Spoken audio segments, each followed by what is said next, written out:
प्रधान मानवीय सत्य है स्वतंत्रता आहा। वर्णे धर्म कर्म मर्म मंत्र ही यही रहा। महान प्राण प्राणवारी के तुम्हें ही खोजते। नमामि विश्व वंदनीय अंतमास स्वतंत्रते। ये उक्ति कहने वाले और राजस्थान में सशस्त्र क्रांति के जनक ठाकुर केसरी सिंह बारठ के बारे में आज हम अध्ययन करेंगे। बहुत ही महत्वपूर्ण व्यक्तित्व जिन्होंने भारत की आज़ादी का जो महत्वपूर्ण भार है उसको अपने कंधों पर उठाया था और निरंतर इस क्षेत्र में वो कार्य करते रहते। इसके लिए इन्होंने अपना संपूर्ण परिवार, अपने बेटे प्रताप सिंह बारठ, भाई जोरावर सिंह बारठ और अपने दामाद ईश्वरदान आसिया को भी इसी क्षेत्र के अंदर लगा दिया था। इन्होंने राजपूतों और सामंतों के अंदर जो क्रांति की प्रेरणा है वो जागृत करने का भी कार्य किया था। तो ऐसे ही प्रबल क्रांतिकारी के बारे में हम आज अध्ययन करेंगे। ठाकुर केसरी सिंह बारठ, जिनका जन्म 21 नवंबर 1872 को मेवाड़ राज्य की शाहपुरा रियासत के एक ठिकाना था देवपुरा खेड़ा, वहाँ पर हुआ। ये पहले शाहपुरा रियासत में पड़ता था और वर्तमान के अंदर जो ये भीलवाड़ा राज्य के अंदर है। केसरी सिंह बारठ चारण जाति से स्थित, इसी कारण एक अच्छे कवि भी थे, जागीरदार भी थे, अच्छे क्रांतिकारी भी थे, अच्छे लेखक भी थे। तो कई तरीके से ये बहुमुखी प्रतिभा के धनी थे। इनके बारे में हम अलग अलग पक्षों को हम यहाँ पर देखेंगे। तो अपने पिता, इनके पिताजी जो कृष्ण सिंह थे से उन्होंने विदेशी दासता के प्रति विरोध सीखा था। कृष्ण सिंह जी भी इनके पिताजी बहुत ही अच्छे लेखक थे जिन्होंने इतिहास पर काफ़ी महत्वपूर्ण पुस्तकें लिखी थी। इसके अलावा कृष्ण सिंह जी ने एक समय जब चित्तौड़ के अंदर महर्षि दयानंद सरस्वती और एक मौलवी साहब के बीच में शास्त्रार्थ हुआ था, उसके बीच में इन्होंने मध्यस्थता करने का भी कार्य किया था। मेवाड़ के महाराणा के विश्वस्त बनकर, यानी मेवाड़ के महाराणा के ये प्रारंभ में क्या बन गए थे, सलाहकार बन गए थे। और सलाहकार बनकर उन्होंने श्यामजी कृष्ण वर्मा को 1893 में क्या किया था, मेवाड़ आमंत्रित किया था। यानी इन्हीं के कारण जो मेवाड़ के अंदर आए थे कौन, श्यामजी कृष्ण वर्मा, बाद में इस क्षेत्र में सक्रिय रहे थे। फिर कल वाले वीडियो के अंदर भी आपको बताया था जब हमने दामोदर दास राठी बना तो उनके यहाँ पर भी श्यामजी कृष्ण वर्मा ने क्या की थी, नौकरी की थी, तो यहाँ आमंत्रित किया था। तो इससे क्या हो गया, अंग्रेजों को ये अच्छा नहीं लगा, क्योंकि अंग्रेजों को लगने लगा कि महाराणा के अंदर जो मेवाड़ के महाराणा है उसमें फतेह सिंह जी, उनके अंदर क्रांतिकारी विचारों का बाहुल्य हो रहा है और मेवाड़ के अंदर जो अंग्रेज विरोधी भावनाएं क्या हो रही है, पनप रही है। तो ऐसी स्थिति को अंग्रेज क्या थे, सहन करने वाले नहीं थे। यानी इस कदम को उन्होंने सहन नहीं किया कि जो केसरी सिंह बारठ जैसे लोग श्यामजी कृष्ण वर्मा जैसे क्रांतिकारी लोगों को लाकर के उच्च पदों पर नियुक्त करवाएं। इसी कारण वहाँ के मेवाड़ के पॉलिटिकल एजेंट, इस समय जो मेवाड़ के जो पॉलिटिकल एजेंट थे विलियम कर्जन वाइली, विलियम कर्जन वाइली के कहने पर उन्हें क्या कर दिया, नौकरी से निकाल दिया गया था। अब जब इनको यहाँ से नौकरी से निकाल दिया गया तो इनकी विदशा से प्रभावित होकर के, है ना, यानी बहुत ही महत्वपूर्ण व्यक्तित्व थे। तो इसी कारण इनकी जो विद्वता से प्रभावित होकर के कोटा के जो महाराव थे उन्होंने क्या किया, अपने यहाँ बुला लिया। तो उनके आग्रह पर वो कहाँ चले गए, कोटा चले गए। और कोटा के अंदर उन्होंने 1902 से 1907 तक कोटा राज्य में सुप्रिटेंडेंट ऑफ एथनोग्राफी के पद पर इन्होंने क्या किया था, कार्य किया था। तो बहुत ही महत्वपूर्ण रूप से यहाँ पर रहते हुए कार्य किया था और अपने कार्यों से कोटा राज्य को भी इन्होंने क्या किया था, लाभान्वित किया था, जिसकी प्रशंसा कोटा के महाराव ने पहले ही सुन रखी थी। इसी कारण जब उन्होंने देखा कि जो अंग्रेज विरोधी वहाँ भावनाएं अनप रही है तो उनको तुरंत ही अपने राज्य के अंदर क्या कर दिया, बुलावा भेज दिया था। उनका संपर्क निरंतर अर्जुनलाल सेठी जो उस समय और गोपाल सिंह खरवास से बने रहे। देखो राजस्थान के अंदर जो क्रांतिकारी गतिविधियों के 3 केंद्र थे, यानी 3 स्कूल हम कह सकते हैं। एक स्कूल था कोटा, तो कोटा स्कूल का जो नेतृत्व कर रहे थे वो समय केसरी सिंह बारठ जी कर रहे थे। दूसरा स्कूल था जयपुर स्कूल, तो जयपुर स्कूल का जो नेतृत्व कर रहे थे अर्जुनलाल सेठी। तीसरा था अजमेर स्कूल, जिसका नेतृत्व कर रहे थे खरवा के ठाकुर गोपाल सिंह। वे शीघ्र ही रासबिहारी बोस के विश्वास पात्र बन गए। कौन? ठाकुर केसरी सिंह। देखो, रासबिहारी बोस और सचिंद्र सान्याल ये संपूर्ण भारत के अंदर क्रांतिकारी गतिविधियों को संगठित करने का कार्य कर रहे थे। तो उस समय उन्होंने राजपूताना क्षेत्र का जो कार्य है वो किसको सौंप रखा था? ठाकुर केसरी सिंह भारत को ही सौंप रखा था। और इसके लिए इन्होंने जो वीर भारत सभा जैसी संस्थाओं की भी स्थापना की थी। तो राजस्थान में सशस्त्र क्रांतिकारी दल संगठन का पूर्ण दायित्व किस पर था? केसरी सिंह भारत पर आ गया। और केसरी सिंह भारत ने ये कार्य बड़ी बेखूबी से गोपाल सिंह खरवा आदि के साथ में मिलकर के संपन्न किया था। उन्होंने सशस्त्र क्रांति के लिए साधन जुटाने के लिए तथा लड़ाकू सैनिक जातियों को संगठित करने का भी काम किया था। इसके लिए ठाकुर केसरी सिंह भारत ने राजपूतों को अपने साथ में जोड़ने का, राजपूत और जो सामंत लोग थे उनको इस क्षेत्र में जोड़ने का महत्वपूर्ण कार्य किया था। और उनकी सहायता लेकर के विभिन्न प्रकार के जो अस्त्र शस्त्र आदि है उनको क्या किया था? इकट्ठा करने का कार्य किया था। शीघ्र ही उनकी प्रसिद्धि किसके रूप में? एक अच्छे कवि थे, काफ़ी सारी इन्होंने कविताएं भी लिखी, अच्छे लेखक, काफ़ी पुस्तकें भी लिखी थी और राष्ट्र सेवक के रूप में क्या हो गई थी? चारों तरफ फैल गई थी। अब देखो, सबसे महत्वपूर्ण घटना इनके जीवन की होती है, वो घटना का हम यहाँ अध्ययन करेंगे जिस घटना से क्या हुआ, एक युग परिवर्तनकारी घटना इसको हम कह सकते हैं, जिसके द्वारा मेवाड़ के महाराणा ने अपना जो उद्देश्य, उस उद्देश्य को क्या कर लिया था? बदल दिया था। उसी उद्देश्य के बारे हम क्या करेंगे? देखेंगे।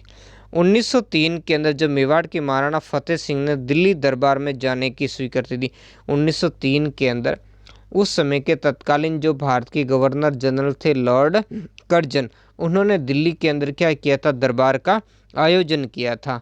और इस दिल्ली दरबार के अंदर क्या किया जाना था? लॉर्ड कर्जन ने सभी रियासतों को के राजाओं को फरमान भेजा कि आप क्या ये दिल्ली आइए, दिल्ली आओगे तो आपको क्या दिया जाएगा? किताब दिया जाएगा, आपको इनाम दिया जाएगा, आपको क्या किया जाएगा? सम्मानित किया जाएगा। ऐसा ही फरमान मेवाड़ के महाराणा फतेह सिंह के पास पहुंचा और मेवाड़ के महाराणा फतेह सिंह ने दिल्ली दरबार में जाने की स्वीकृति दे दी। जब इस कृत्य की सूचना केसरी सिंह भारत को मिली तो उन्होंने मेवाड़ के महाराणा को 13 सोरठे लिख भेजे। और 13 सोरठे क्या थे? एक चेतावनी के रूप में थे। इसी कारण इसे चेतावनी राज सुंगुटिया के नाम से कहा जाता, जो उन्हें रेल मार्ग से जाते समय प्राप्त हुए थे। इन्हें पढ़कर के महाराणा का मंतव्य बदल गया, यानी और वो दिल्ली पहुंचकर भी दिल्ली दरबार में क्या हुए? शामिल नहीं हुए थे। अब इसमें क्या था? सोरठों में, और जिनके कारण इनका मंतव्य बदल गया। तो ये वो सोरठ है जिसमें से एक दो मैं आपको अभी पढ़ कर के भी सुनाऊंगा। और इन सोरठों के माध्यम से ही इनके अंदर जो मेवाड़ के महाराणा के अंदर जो स्वाभिमानी प्रेरणा यानी आत्मगौरव जागृत हुआ था। और वे वहाँ पर दिल्ली में होते हुए भी, दिल्ली में जाकर के भी लॉर्ड कर्जन के उस दरबार के अंदर शामिल नहीं होते। ऐसे सोरठ हैं जिसे सुनकर आपका हृदय भी क्या हो जाएगा? देश के प्रति आलंबित हो जाएगा। ये सोरठा था। पग पग भम्या पहाड़, धरा छाड़ी राख्यो धर्म, ईसु महाराण रह मेवाड़ हृदय वसिया हिंदरे। यानी ये कहा था, इससे पहले के महाराणा हुए जो पैदल भी घूमे, पूरे पहाड़ पहाड़ पर घूम गए, है ना, सब धरती को छान मारा, लेकिन धर्म नहीं छोड़ा और हिंद के हृदय में वसे रहे। और फिर दूसरा दुआ इसने जो इससे भी बहुत बढ़िया था कि घण गलिया घमसाण, तोई राण सदा रहिया निडर, तब पेकता फरमान हलसन किम फतवल हुए। इन्होंने कहा था आज से पहले कभी भी मेवाड़ का महाराणा दिल्ली नहीं गया। कितने भी बड़े युद्ध हो गए, युद्धों के अंदर वो निडर होकर लड़ते रहे, कभी भी डरे नहीं। लेकिन आज एक फरमान देख करके महाराणा फतेह सिंह एक अंग्रेजों का फरमान देख करके डर गया और दिल्ली के लिए चला गया। इससे पहले किसी ने दिल्ली दरबार के अंदर हाजिरी नहीं लगाई थी। दूसरा इस एक और देख लेते, तीसरा, दे असस दी मूल केलो मन ही मना, दम्बीगढ़ दिल्ली शीश नमता शीशवत। उसने कहा था दिल्ली के अंदर जाकर उनके आगे शीश नवाओगे। इससे पहले मेवाड़ के महाराणा दूसरों को क्या दिया जाते थे? आशीष दिया करते थे, उनको सम्मान दिया करते थे, उनको इनाम दिया करते थे। और आज वही महाराणा इनाम के लिए दिल्ली जाएगा और उनके आगे अपना शीश झुकाएगा। तो इस तरीके की बातों को सुन करके जो मेवाड़ के महाराणा फतेह सिंह जी है उनके अंदर का क्या हुआ, गौरव पुनः जाग उठा था। इसी कारण दिल्ली जाने के बावजूद भी उन्होंने क्या किया था, दिल्ली दरबार में भाग नहीं लिया था। तो इस घटना के पीछे जब अंग्रेजों को पता चला तो अंग्रेजों ने कहा कि भाई कौन है, केसरी सिंह है इस सारी घटना के पीछे। तो इसी कारण अब केसरी सिंह बारठ क्या है, अंग्रेजों की आंख की क्या बन गए, किरकिरी बन गए थे। सरकारी गोपनीय रिपोर्ट के अनुसार उनका संबंध रास बिहारी बोस, सचिंद्र सान्याल, मास्टर अमीरचंद, अवध बिहारी जैसे क्रांतिकारियों के साथ में बनाया गया। और उसमें राजस्थान के अंदर एक रिपोर्ट अंग्रेजों ने प्रकाशित की थी, मोस्ट वांटेड की, जिनको अंग्रेजों के अनुसार जिन लोगों पर क्या रखनी चाहिए, नज़र रखनी चाहिए, तो उनमें सबसे ऊपर नाम था, वो था केसरी सिंह बारठ जी का ही नाम था।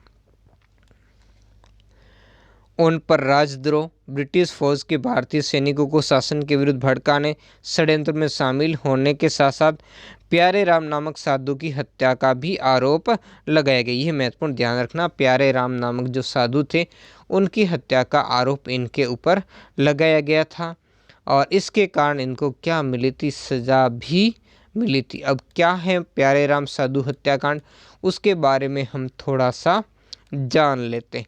तो देखो, प्यारे राम नाम का एक जोधपुर का साधु था जिसे जोधपुर से कोटा इस बहाने पर इन क्रांतिकारियों ने ले गए थे कि हम बद्रीनाथ की यात्रा पर जाएंगे, और वहाँ पर कोटा में ले जाकर इन्होंने इसकी हत्या कर दी। तब हत्या किस लिए की गई थी, क्रांतिकारियों को धन की आवश्यकता थी, धन की प्राप्ति के लिए क्या की गई थी, इसकी हत्या की गई। हालांकि इनके साधु के पास कोई धन वगैरह प्राप्त नहीं हुआ था, इसी के कारण बाद पर इसकी हत्या का जो मुकदमा इसमें चलाया गया, जिसमें केसरी सिंह बारठ, सोमदत्त लहरी, रामकरण, हीरालाल जालोरी और जो लक्ष्मीलाल भटनागर नामक ये 4 व्यक्तियों के ऊपर क्या चलाया गया, मुकदमा चलाया गया, जिसमें बाद में चल कर के जो लक्ष्मीलाल भटनागर ये क्या बन गए थे, सरकारी गवाह बन गए थे। और बाकी इसमें से लोगों को अंग्रेजों ने क्या की थी, सज़ा सुनाई थी, जिसमें ठाकुर जो केसरी सिंह बारठ है उनको भी क्या चलाएंगे, 20 वर्ष की इनको सजा सुनाई गई थी। उन्हें 20 वर्ष की सजा सुनाई गई और सजा सुना करके कहाँ रखा गया, कोटा की जेल के अंदर रखा गया। अब देखो, जब इनको कोटा की जेल में रखा गया तो बड़े बड़े लोग कोटा के जाकर के इनके मिलने के लिए जाया करते थे, है ना। तो इस बात से अंग्रेजों ने कोटा के महाराव पर दबाव डाला कि वो अपने खर्च पर इनको कहीं दूसरी जेल के अंदर शिफ्ट कर दे। तब कोटा के महाराज ने तत्कालीन समय का बिहार प्रांत, वर्तमान में झारखंड जिले की हजारीबाग सेंट्रल जेल है, उस हजारीबाग सेंट्रल जेल के अंदर केसरी सिंह बारठ को रखा था। 1920 में बारठ जी ने जेल से छूटने के बाद उन्होंने राजपूताना के एजीजी को क्या लिखा, लेटर लिखा। अब वहाँ से छूटने का किस्सा भी बड़ा असंभव है। यहाँ का जो जेल के अंदर जो जेलर था, है ना, यानी जो जेल का इसका अध्यक्ष था, उसने क्या किया था, केसरी सिंह बारठ की प्रतिभा को बढ़ाई पहचाना था। यानी केसरी सिंह बारठ जब एक दिन कैदियों को दाल साफ करने के लिए दी गई थी, तब उस दाल के जो दाने थे, दानों से केसरी सिंह जो बारठ थे उन्होंने भारत का नक्शा बना दिया था। और बाकी जो दाने, इसके अलावा दानों से वो कैदियों को अक्सर ज्ञान करवा रहे थे। तो इनकी प्रतिभा को जब समझा उसके जेल के अध्यक्ष ने, तो उन्होंने जाना कि ये तो संस्कृत के महान पंडित थे। तब उन्होंने अपनी पत्नी के लिए, जिसकी संस्कृत जानने की बहुत इच्छा थी, उनके शिक्षक के रूप में उनको नियुक्त कर दी। और बाद में उनके प्रयासों से इनको हजारीबाग सेंट्रल जेल से क्या कर दिया गया, छोड़ दिया गया था। तो जेल से छूटने के बाद जब आए 1920 के अंदर, तब जो राजपूताना के एजीजी थे उनको उन्होंने पत्र लिख करके राजपूताना की भारतीय रियासतों में उत्तरदायी शासन पद्धति जो कायम करने की एक योजना प्रेषित की थी। इस योजना में उन्होंने क्या लिखा था, राजस्थान के अंदर एक जो विधानसभा जैसी कोई संस्था गठन करने का काम लिखा था, जिसका नाम था राजस्थान महासभा। राजस्थान महासभा का गठन का सुझाव दिया था, जिसके 2 सदन होने थे, यानी वर्तमान जैसे संसद है अपनी उसकी टाइप की थी। राजस्थान महासभा के गठन का सुझाव दिया, जिसके 2 सदन, एक सदन का नाम था भूस्वामी मंडल, यानी जिसमें कौन होंगे, ये जागीरदार वगैरह होंगे, और दूसरा था सार्वजनिक प्रजा परिषद, जिसमें सामान्य जनता से ये क्या थे, संबंधित थे। तो इस तरीके की योजना इन्होंने वायसराय को प्रस्तुत की, हालांकि उसको उन्होंने स्वीकार नहीं किया था। ये आप देख सकते हो, एक तरफ अर्जुनलाल सेठी जी है और एक तरफ केसरी सिंह बारठ जी है। अब देखते हैं इसके बारे में आगे जो नेक्स्ट इन्होंने और क्या काम किया था, बहुत ही महत्वपूर्ण काम इन्होंने किया था, उन कार्यों के बारे में भी हम इनके अध्ययन करेंगे। तो 1929 में बारड जी के विचार क्या हो गए थे, अहिंसात्मक हो गए थे। बाद में हालांकि जेल से छूटने के बाद, और जब जेल से ये छूटे थे तभी इनको अपने पुत्र प्रताप सिंह बारड के शहीद होने की जानकारी मिली थी। जब इनको शहीद होने की जानकारी मिली थी तो उन्होंने कहा था भारत माता का लाल उसके लिए शहीद हो गया, यानी जिस मंजिल के लिए उसको तैयार किया गया था उस मंजिल तक वो पहुंच गया था। तो बहुत ही अच्छा और स्वाभिमानी तरीके से उन्होंने इसका क्या दिया था, जवाब दिया था। और बाद में कांग्रेस के वर्धा अधिवेशन में भी उन्हें क्या किया गया, आमंत्रित किया गया। इसको आमंत्रित किसने किया था, जो जमनालाल जी बजाज थे, उन्होंने इसे उस समय होने वाले कांग्रेस के वर्धा अधिवेशन में आमंत्रित किया था, जहां राजस्थान के एक और व्यक्ति थे जिसे हम राजस्थान के अंदर किसान आंदोलन का जनक भी कहते हैं, जिनका नाम है विजय सिंह पथिक जी। उन्होंने इनके नाम पर राजस्थान केसरी नामक समाचार पत्र यहाँ वर्धा से प्रकाशित किया। बाद में 1941 में अगस्त माह के अंदर इनका क्या हो गया था, स्वर्गवास हो गया था, यानी इनकी क्या हो गई थी, मृत्यु हो गई थी। अब देखो आगे इनके और विचारों में। केसरी सिंह बारड हिंदी भाषा के पक्षधर थे। इन्होंने अंग्रेजी की जगह हिंदी भाषा को जो संरक्षण देने की बात लिखी थी और उसको ही राजकीय भाषा और शिक्षा का माध्यम बनाने की इन्होंने बात कही थी। उन्होंने क्षत्रिय जो जागीरदारों और उमरावों को परामर्श दिया कि वे मेयो कॉलेज के स्थान पर स्वदेशी शिक्षण संस्थाओं में अपने बच्चों को स्थान दिलाएं, और इसके लिए इन्होंने 1904 में क्षत्रिय कॉलेज की जो रूपरेखा बनाई, किंतु उनको समर्थन नहीं मिला। तो इस तरीके से इनको मानना था कि अंग्रेजियों द्वारा स्थापित ये संस्थाएं, जिसमें विशेषकर मेयो कॉलेज की स्थापना जो राज परिवारों के बच्चे थे उनकी शिक्षा के लिए की गई थी, जिसमें अंग्रेजों का उद्देश्य क्या था कि ये राजा लोग क्या करें, आम जनता से, जन सामान्य से क्या हो जाए, कट जाए, अंग्रेजी विचारों के अंदर डल जाए और उनके बड़े समर्थक बन जाए, और जनता से इनका पूरा ही संपर्क क्या कर दिया जाए, काट दिया जाए। तो इस कारण केसरी सिंह बारड जी ने कहा कि इनकी जगह क्या की जाए, क्षत्रिय कॉलेज की स्थापना की जाए, जिसमें राष्ट्रवादी भावनाओं को इनके अंदर, जो राजाओं के अंदर, उनके परिवारों के अंदर, उनकी पीढ़ियों के अंदर क्या किया जाए, भरा जा सके। और इसी कारण इन्होंने अपने पुत्र प्रताप सिंह बारड को अंग्रेजी संस्थाओं में भेजने की बजाय जयपुर में अर्जुनलाल सेठी जी के पास वर्धमान विद्यालय में अध्ययन करवाने के लिए भेजा था। 1908 में इन्होंने एक योजना द्वारा उच्च शिक्षा को प्रोत्साहन करने के लिए इंग्लैंड के स्थान पर छात्रों को जापान भेजना प्रस्तावित किया था। ये भी बहुत ही महत्वपूर्ण बात थी। अब देखो क्यों, क्योंकि इंग्लैंड जो भारत का क्या था, भारत पर शासन करा था। इनका मानना था कि अगर भारत के बच्चे इंग्लैंड अध्ययन करने जाएंगे तो वहीं वो औपनिवेशिक शासन सीखेंगे, और भारत के अंदर अंग्रेजों का जो शासन है वो स्थापत्य को, औचित्य को उचित मानेंगे, और कभी भी वो भारत की आज़ादी में कोई अपना योगदान नहीं दे पाएंगे। इस तरीके की शिक्षा वहाँ से प्राप्त करेंगे, उनके अंदर राष्ट्रवादी भावनाएं नहीं पनप पाएगी। जबकि उन्होंने उस समय देखा जापान जो 1905 के अंदर क्या करता, रूस को हरा चुका था, वहाँ राष्ट्रवादी भावनाएं बहुत ही ज़्यादा चल रही थी। तो इसी कारण इन्होंने कहा कि बच्चों को जापान भेजा जाए ताकि वहाँ की राष्ट्रवादी भावनाएं उनके अंदर आए, और देश के अंदर आकर के वो बच्चे क्या करें, शिक्षा प्राप्त करके देश की आज़ादी के लिए कार्य करें, राष्ट्रवादी भावनाएं अन्य लोगों के अंदर भी उनका संचार करें। इस प्रकार स्वतंत्र प्रेम के साथ साथ भारत जी ने मातृभाषा एवं स्वदेशी शिक्षण संस्थाओं की प्रोत्साहन में भी कोई कसर नहीं छोड़ी थी। तो इस तरीके से ये राजस्थान के बहुत ही महत्वपूर्ण व्यक्तित्व थे, है ना, जिनका रहन सहन, प्रकृति, स्वभाव भी अपने आप में महत्वपूर्ण था।